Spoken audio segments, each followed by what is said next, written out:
새벽 6시 충격적인 전화가 한 통 왔어요. 여보세요, 할머니. 큰일 났어요. 추석 연휴가 끝난 다음 주 화요일 새벽 6시. 김 할머니는 급하게 울리는 전화 소리에 깜짝 놀라 잠에서 깼습니다. 평소 이런 시간에 전화가 오는 일이 없는데 뭔가 불길한 예감이 들었어요. 할머니 통장에서 돈이 200만 원이나 빠져나갔다고 은행에서 연락 왔어요. 지금 당장 은행 가세요. 큰아들의 다급한 목소리에 김 할머니는 손이 덜덜 떨렸습니다. 뭐라고? 200만 원이 없어졌다고? 김 할머니는 머리가 하얘졌습니다. 200만 원. 그 돈을 모으려고 얼마나 고생했는데요. 자식들에게 손 안 벌리며 그냥 소소하게 평화롭게 살기 위해 한 푼 두 푼 아끼며 평생 모은 소중한 돈이었어요. 병원비로 쓸 돈, 혹시라도 아플 때를 대비한 비상금, 가끔 손자 손녀들 용돈도 주고 싶어서 차곡차곡 모았던 그 돈이 하루아침에 사라졌다니. 할머니, 빨리 세수하시고 나오세요. 제가 모시러 갈게요. 1시간 후 김 할머니는 떨리는 다리를 끌고 은행에 도착했습니다. 은행 직원이 보여준 거래 내역을 보니 정말로 새벽 4시에 200만 원이 온라인으로 인출되어 있었어요. 할머니, 혹시 새벽에 인터넷 뱅킹 하셨나요? 아니요, 전 그런 거 모르는데. 새벽에 잠자고 있었어요. 은행에서 급히 계좌를 정지시키고 가족들과 함께 경찰서로 향했습니다. 사이보범 제 수사대 경찰관이 김 할머니를 자상하게 맞이하며 이런저런 질문을 했어요. 할머니, 최근 며칠 사이에 공공장소에서 핸드폰 충전하신 적 있나요? 기차역이나 공항, 카페 같은 곳에서요? 김 할머니는 잠시 생각에 잠겼습니다. 그러고 보니 추석 때 부산 가면서 KTX역에서 충전기 썼어요. 배터리가 다 떨어져서. 그런데 그게 무슨 상관이? 바로 그겁니다. 그때 해킹 당하신 거예요. 경찰관의 설명에 김 할머니와 가족들은 말을 잃었습니다. 그냥 한번 충전기에 꽂았을 뿐인데 이런 일이 벌어질 수 있나요? 요즘에는 이런 범죄가 정말 많아졌어요. 특히 연휴철에는 더욱 기승을 부리죠. 그날 김 할머니에게 무슨 일이 벌어졌을까요? 추석을 앞둔 며칠 전 서울역 대합실에서 할머니는 당황해하고 있었어요. 아이고, 큰일이네. 핸드폰이 5%밖에 안 남았네. 김 할머니는 부산에 사는 둘째 아들 집에 가려고 KTX를 기다리고 있었습니다. 집에서 나오기 전에 충전기 챙기는 걸 깜빡했나 봐요. 핸드폰이 거의 꺼져가자 마음이 초조해졌어요. 부산 도착해서 아들한테 어떻게 연락하지? 미리 시간 알려줘야 하는데.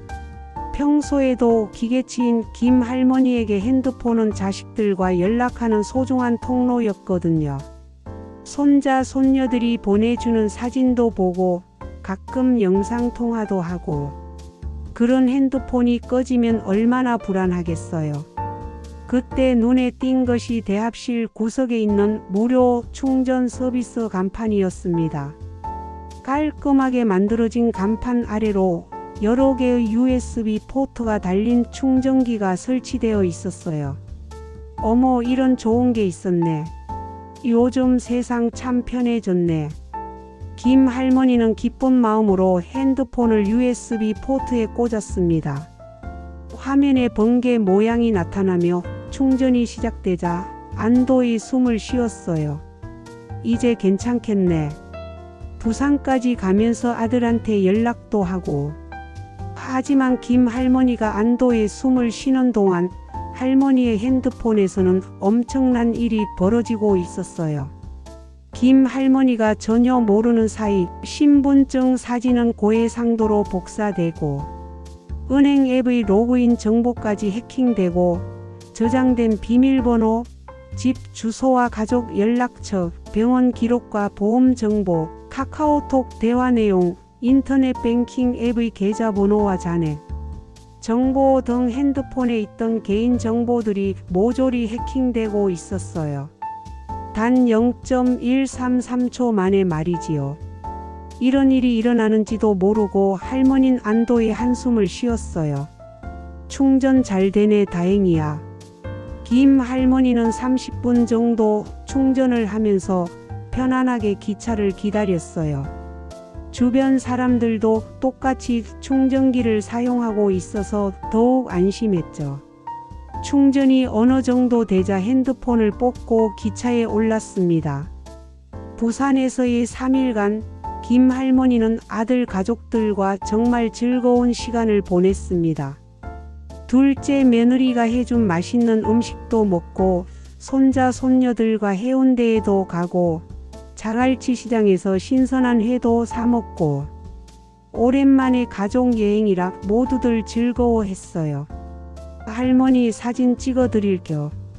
할머니 이것도 드셔보세요.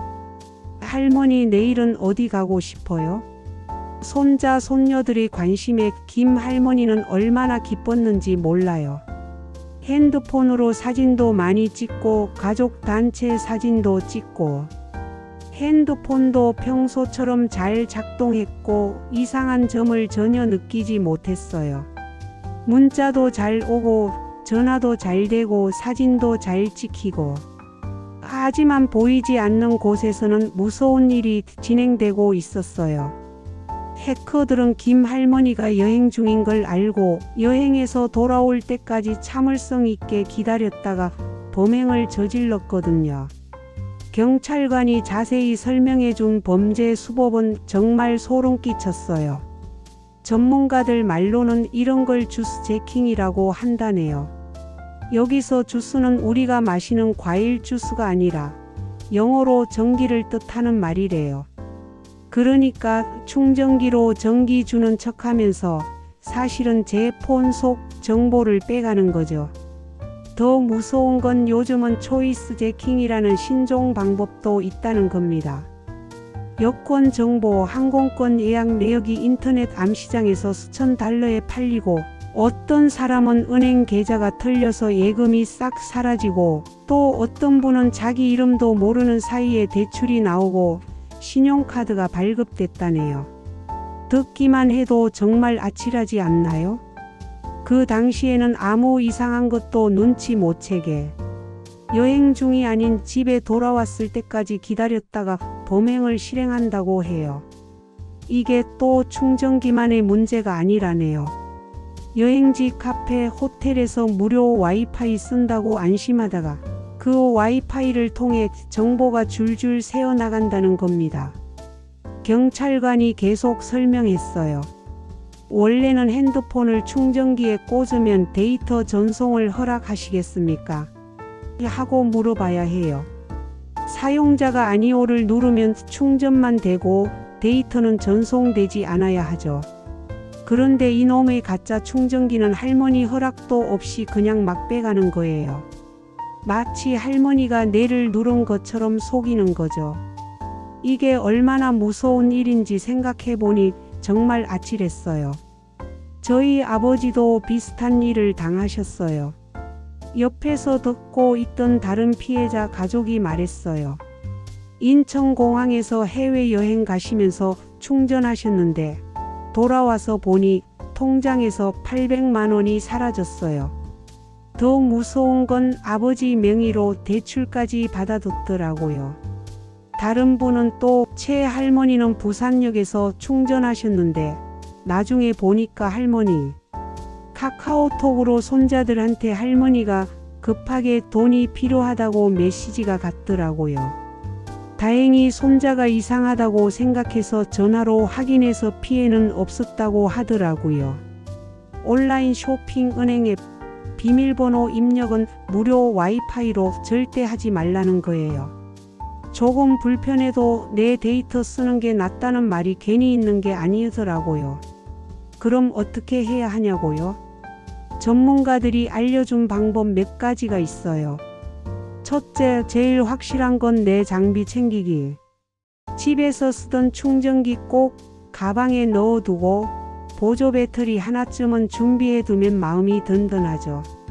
요즘은 10,000원, 20,000원이면 좋은 보조 배터리 살 수 있어요. 둘째, 어쩔 수 없이 공용 충전기를 써야 한다면 핸드폰에 충전만 하기 모드가 있어요. 미리 자녀분께 배우셔서 켜두시면 안전합니다. 그리고 충전하는 동안엔 폰 만지지 않고 그냥 꽂아두는 게 좋아요. 셋째, 평소 핸드폰 관리. 앱은 항상 업데이트하고 신분증이나 통장 사진은 저장하지 말고 실물로 챙기세요. 비밀번호도 공책 같은데 따로 적어두면 한결 안전하죠. 넷째, 여행 전 준비. 가족 연락처는 종이에 적어두고 신분증이나 보험증은 복사본도 챙기면 좋아요. 혹시 여유가 되신다면 여행용 간단한 보조폰 하나 준비하는 것도 좋고요. 마지막으로 핸드폰을 잃어버렸을 땐 48시간 안에 꼭 해야 하는 일이 있어요. 통신사에 전화해서 정지, 은행에 연락해서 계좌 막기, 경찰에 분실 신고, 그리고 제일 중요한 가족에게 즉시 연락하기. 이걸 빨리 할수록 피해를 줄일 수 있답니다. 세상은 점점 편리해지는데 그만큼 나쁜 사람들의 수법도 교묘해지네요. 하지만 우리가 조금만 알고 조금만 조심하면 피해를 막을 수 있다고 합니다. 저는 이번 일을 계기로 공짜 충전기보다 내 충전기, 무료 와이파이보다 내 데이터 이 두 가지만은 꼭 지키기로 마음먹었답니다. 조금 귀찮고 불편해도 결국 안전이 제일이잖아요. 기술이 발달할수록 범죄 수법도 교묘해지고 있지만 우리가 미리 알고 준비하면 충분히 막을 수 있어요. 이번 연휴에는 김 할머니처럼 당하지 마시고 안전하고 즐거운 여행 되시길 바랍니다.